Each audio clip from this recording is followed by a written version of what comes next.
destiné aux collectivités territoriales de la région de Dakar.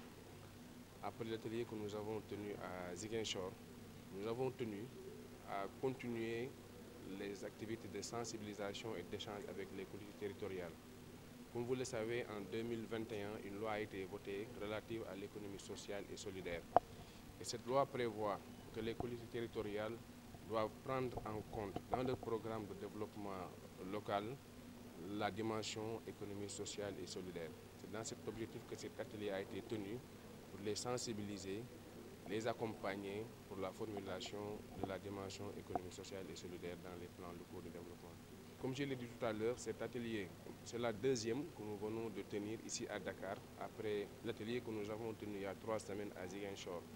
Nous allons continuer bien sûr la sensibilisation au niveau des autres régions en regroupant, comme nous l'avons fait ici à Dakar aussi, les autres collectivités territoriales dans les autres régions. Donc nous n'allons pas nous arrêter à Dakar, bien sûr, nous allons continuer dans les autres régions. Bon, je l'ai dit tout à l'heure, l'objectif c'est d'abord de sensibiliser les collectivités territoriales, en tout cas les maires, les présidents de conseils départementaux, parce que comme l'a dit la loi, qui prévoit effectivement qu'ils doivent mettre en œuvre dans leur plan de développement la dimension économique, sociale et solidaire. Mais cette mise en œuvre-là aussi doit être accompagnée par les services de l'État, notamment les ministères en charge de l'économie sociale et solidaire. Cet accompagnement peut prendre plusieurs formes. C'est d'abord la sensibilisation, l'échange, et aussi nous allons vers aussi la formation, en tout cas pour leur permettre de tirer entièrement profit des dispositions de la loi sur l'économie sociale et solidaire. Bon, je pense qu'on l'a expliqué tout à l'heure, parce qu'il est ici, on l'a dit, l'économie sociale et solidaire a toujours été présente dans nos us et coutumes. Il s'agit juste à travers cette loi de formaliser en tout cas cette activité. L'idée derrière, c'est de permettre à toutes les structures, en tout cas qui le souhaitent, notamment les coopératives, les associations, d'avoir d'abord l'agrément économie sociale et solidaire.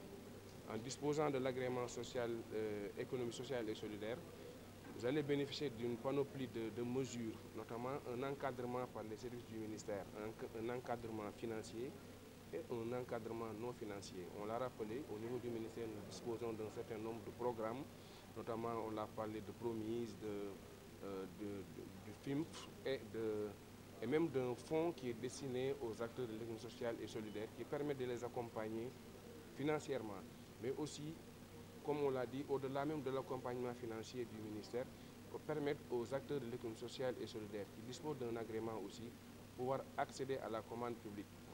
On l'a rappelé tout à l'heure, le directeur de la prospective l'a rappelé. Aujourd'hui, dans le code des marchés, il est prévu que 5% des marchés publics doivent revenir aux acteurs de l'économie sociale et solidaire. Il faudrait-il que ces acteurs-là aussi puissent avoir l'agrément et être encadrés pour leur permettre aussi de concourir. Mais au-delà de cet encadrement-là aussi, on a besoin, il va falloir aussi les pousser vers l'adhésion aux institutions de prévoyance aussi, à mon sens, qui est important. Parce que comme on l'a souligné tout à l'heure, les acteurs de l'économie sociale et solidaire sont dans la plupart des cas dans l'informel. Il faudra penser aussi à les intégrer dans le système de l'institution de la prévoyance. Bon, d'abord, la première des choses, il faudra disposer d'abord de l'agrément. Bon, ce que nous sommes en train de faire, pour l'instant, le ministère a déjà agréé 3 structures.